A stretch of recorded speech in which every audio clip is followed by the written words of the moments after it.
Two brothers, two worlds, and a secret capable of destroying an entire life. Henrique has always been the type of son every mother would like to have. Quiet, honest, hard-working. At 19, he worked as a helper in a refrigeration workshop and avoided trouble at any cost. He was discreet, one of those who walk through the streets with their eyes on the ground and their hearts full of responsibility. Caio, his older brother, was the opposite in everything. Impulsive, provocative, with a history of petty crimes and a troubled relationship with any form of authority. At 23, Caio had already been arrested for contempt, fights in bars, and even petty theft. But even with such different personalities, there was something that kept them together. Donna Lucia, a solo mother, warrior who raised the two alone since their father left. She was a station nurse, one of those who never missed a shift and still found time to prepare dinner for her children. She believed that love was capable of healing everything, even Caio's mistakes.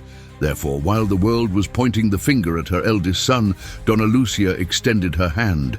He said he just needed more support, more care, and more faith.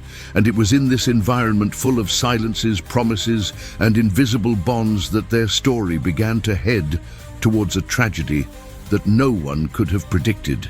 Because what unites a family is sometimes what destroys it.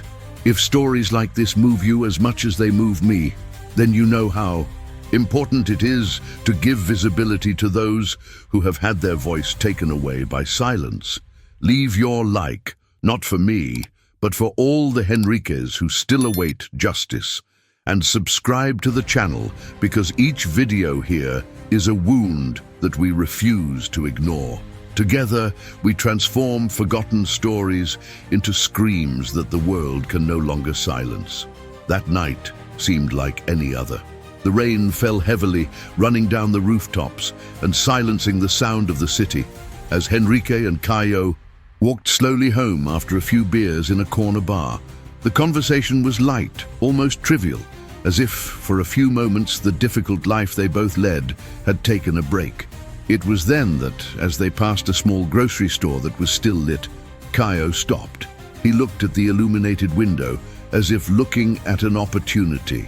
And he said, almost without emotion, "Wait here, quickly!" Henry didn't understand why, but he didn't question it. He had learned not to clash with his brother when he was in that state. But the quick turned into chaos. Screams cut through the silence of the rain. A bang, then another. Henry froze. He couldn't move. And then Caio ran out of the store with something in his hands, his eyes wide, his face pale. He walked right past Henry, as if he wasn't there. Seconds later, the sound of sirens invaded the neighborhood. The police arrived too quickly. Henrique, paralyzed on the sidewalk, did not run. He didn't run away. I didn't even know what I had to run away from.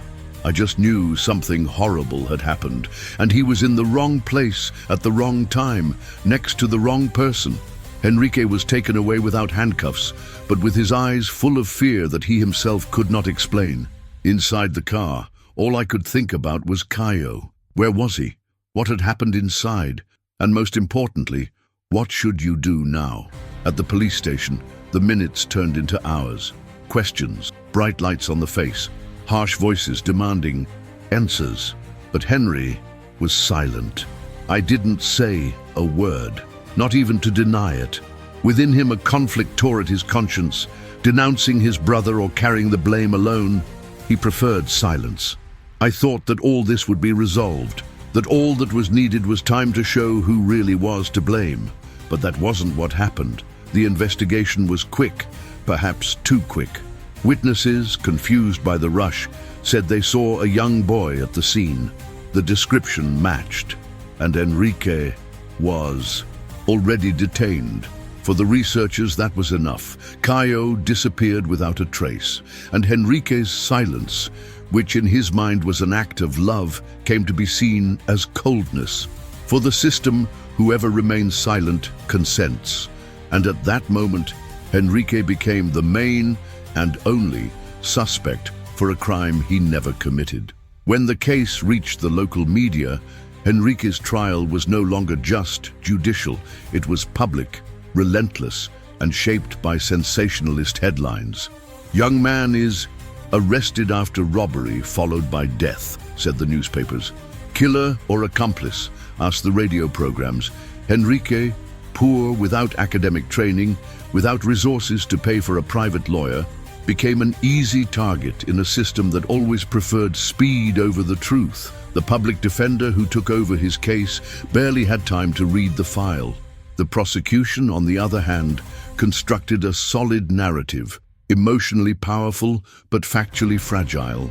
They painted Henrique as someone cold, calculating, a secretive young man who would have committed the crime on impulse and kept silent out of arrogance. They ignored the fact that the gun found near the grocery store had no confirmed fingerprints. They ignored that Henrique had no prior record, no history of violence, nor any personal reason for attacking the victim. But in court, everything he didn't say turned into guilt. His silence was treated as a confession. The jury, influenced by the social outcry and the image that had already been formed of the silent criminal, did not hesitate. The sentence came quickly, 27 years in prison for robbery. At that moment, Henrique didn't even cry. I was anesthetized, not because of the judge's words, but because of the absence of someone who should have defended him with the truth, due to Caio's absence, due to the absence of justice. The first year behind bars was like crossing an endless desert. Henrique, young, slight, with the lost look of someone who had not yet understood what happened, fell into a world where silence is costly. In prison, it wasn't enough to be alive. You had to appear strong, but he didn't know how. His inexperience became a target. He suffered physical attacks, was pushed in corridors, threatened while sunbathing, and had his belongings destroyed more than once. He was the silent prisoner, the murderer who didn't say anything. And silence in that hostile environment was interpreted as guilt. Henrique spent his nights writing letters to his mother. He never mentioned the truth. He just said that he was coping, that things would get better, and apologized, as if the burden of being there was the result of his mistake. But it wasn't. The real error still lived out there, free. Gaius, the brother he tried to protect, remained hidden behind fear. He visited Henrique twice a year, always at the end of the penitentiary working day, avoiding looking him in the eye. He took medicine for Donna Lucia, asked how she was doing, listened in silence to reports of what her brother was facing, and left before the time was up. It was as if guilt created an invisible barrier between the two, an abyss of words that would never be spoken. And even so, Henry still called him brother. I still believed that one day he would break the silence, but in that first year, all Henry broke was the hope that justice would come from outside. Now, he would have to survive inside, between bars, guilt, and suffocated truths.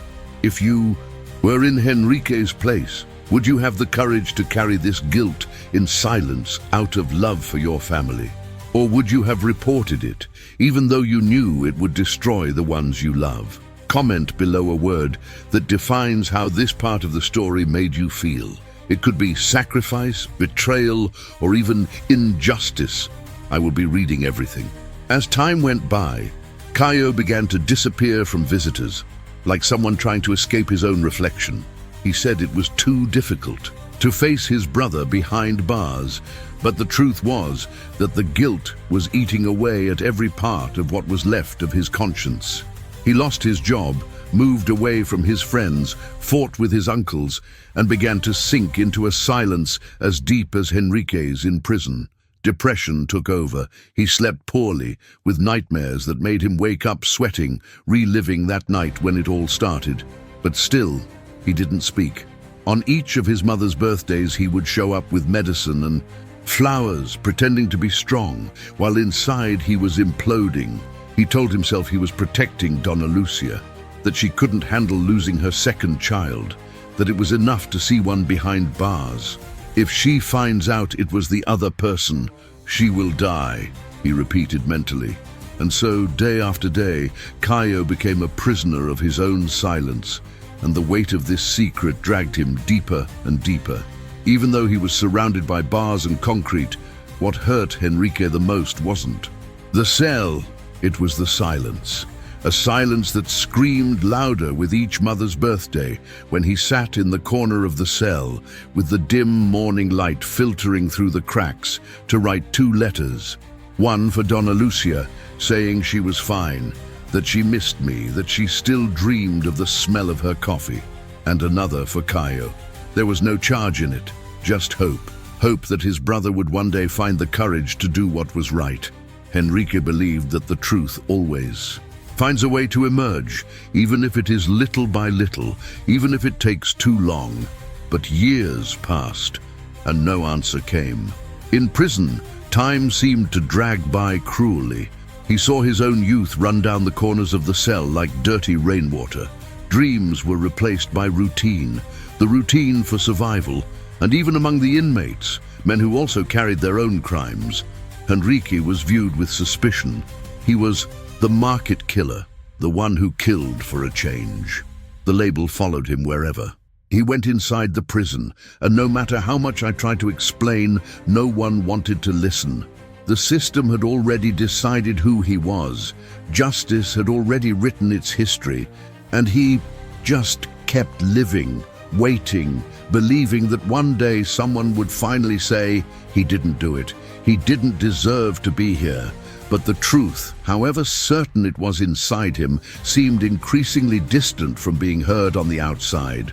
Donna Lucia, who throughout her life was the silent pillar of that fragmented family, suddenly fell ill. A collapse of the heart, worsened by years of anguish, loneliness and silence. She spent her last 2 months admitted to a public hospital, in a cramped bed and without company, staring at the white, impersonal ceiling as if waiting in vain for a last hug. None of his children were by his side. Henrique was unable, by court order, a prisoner convicted of robbery without even the right to a farewell visit. Caio simply didn't have the courage. He couldn't bear to face her, knowing that all that suffering, all that absence of his innocent son was his fault. Then he walked away. It disappeared.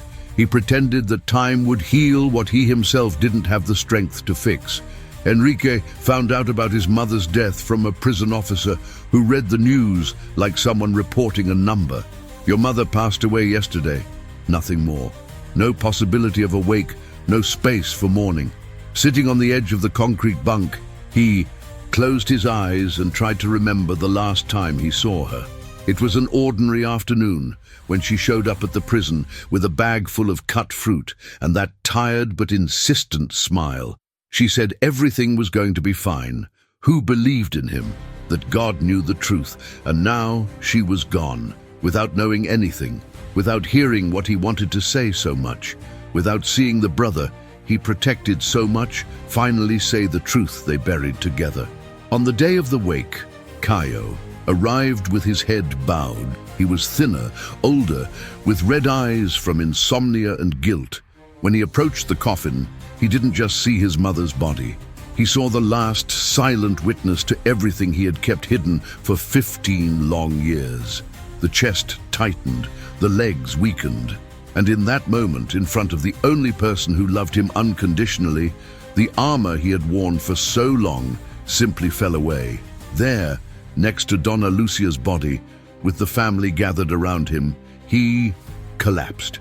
Because that coffin didn't just contain the mother's body, it also took away lost time, suffocated truth, postponed courage, and everything that could never be repaired. If this story moved you, tell me in the comments. Would you have the courage to protect someone you love, even if it destroyed you inside? Write the word sacrifice if you believe that true love supports even the cruelest silence, or justice if you think the truth should never be hidden, no matter the reason. Your answer could open a debate that needs to be heard. Henrique left through the same door he entered, but now with the empty look of someone who no longer expected anything from life. The case had been reopened after the video of Caio's confession went viral. an emotional rupture that exposed before the entire country the truth that had been buried for 15 years. The court, which previously condemned him without solid evidence, now found itself forced to investigate. Prosecutors who once called him cold and calculating were now silent in the face of irrefutable evidence. Caio, overcome by a weight that had already destroyed him inside, detailed in his statement every step of the night of the crime. He told what he took from the grocery store, where he threw the gun, how he fled, and why he never had the courage to take the blame before. No innocent person could have known all that. The details matched, the dates, the paths. The police confirmed every part of the narrative. The public prosecutor's office, pressured by public opinion and the outcry of human rights entities, had no way of denying it. Henrique was unjustly convicted.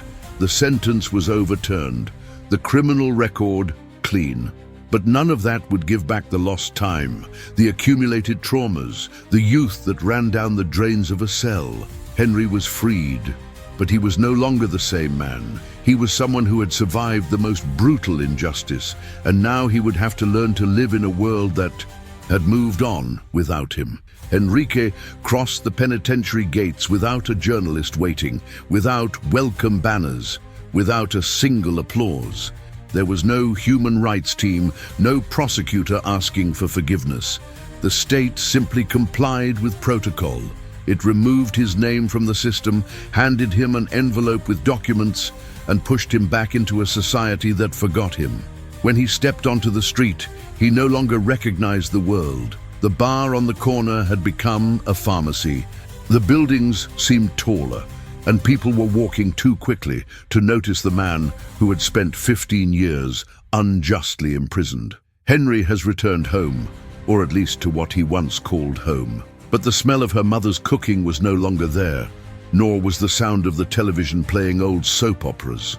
Donna Lucia had left, taking with her the last thread of emotional stability that linked him to his old life. The bed where he slept was dismantled, the closet was empty. It was as if its existence had been erased over time. Caio, the brother for whom he sacrificed his freedom, could no longer look anyone in the eye. After his confession and emotional breakdown at his mother's wake, he was voluntarily admitted to a psychiatric clinic where he received treatment for severe depression and guilt disorders. Henrique tried to visit him once. They sat facing each other in silence. There was no accusation, no hug, just a knot stuck in the middle of his chest, suffocating any words. The bond that united them was no longer of blood, but of irreparable pain. Henry now needed to rebuild everything, his name, his dignity, his own identity. But how can you move forward when the past still screams at every step? How can he explain to an apathetic world that out of love he chose silence, and that silence condemned him? The life I knew was left behind. Time, relentless, took everything. And now, free, Henry was more alone than ever. Of course, here is the expanded and deeply emotional version of the thread, 12 A Truth That Came Late, maintaining the narrative connection and delivering a powerful closure without losing the tone of the story. Henry spent 15 years in prison, not because of a weapon, irrefutable evidence, or mistaken identity. He spent 15 years in prison for love, a love that, even in the face of pain and injustice, chose silence as a shield. He carried on his shoulders a guilt that wasn't his, fueled only by the hope that one day his brother would do what was right. But time is cruel to those who wait too long, and while Henrique watched the days drag by between bars and looks of contempt, Caio remained free, but imprisoned in an even more torturous prison, guilt. Caio lived outside prison for 15 years, but he was never truly at peace. Each morning brought the weight of an irreparable mistake. Every mother's birthday, every news story about unjust prisons on television, every step he took away from the cell where his brother was rotting because of him, was a suffocating reminder that he was the real culprit. He tried to convince himself that the silence was for protection, that your mother couldn't bear to know that he was preserving the only woman who truly loved him. But what he did, deep down, was postpone the pain and turn it into a tragedy. Donna Lucia, the woman who held them both in her arms so many times, died believing a lie. The lie that Caio maintained, the lie that Henry accepted, and perhaps this is the most brutal aspect of this story. She died without knowing that the son she defended so much was the other's tormentor. He died without knowing that the hug he gave to say goodbye to Henrique on his last visit to prison was a hug to the wrong son. This story has no obvious villains. There is no Machiavellian face, no cruel plan. There are only choices. Choices made out of love, out of fear, out of despair, and consequences that tear generations apart. When justice arrived, it was too late. There was no more mother to forgive, no childhood to recover, no name to completely clear. What remained was emptiness. The feeling that sometimes, even when the truth comes out, it doesn't save. It only reveals the ruins that silence left behind. And in light of all this, there is only one question left. How far would you go to protect the ones you love? Because Henrique went to the end, and he lost everything along the way. If this story touched you, if at any point you felt anger, sadness, or simply stopped to reflect on how love can turn into prison, then this video did its job. Leave your like right now, because it shows the algorithm that stories like this need to be counted. Comment below, late justice, if you believe that the truth has an expiration date, or silence that destroys if you think that remaining silent, no matter how noble it may seem, can ruin an entire life. And if you think you've seen it all, I tell you firmly, the next video will turn your head inside out, because sometimes the lie doesn't come from the enemy, but from the one you trust most.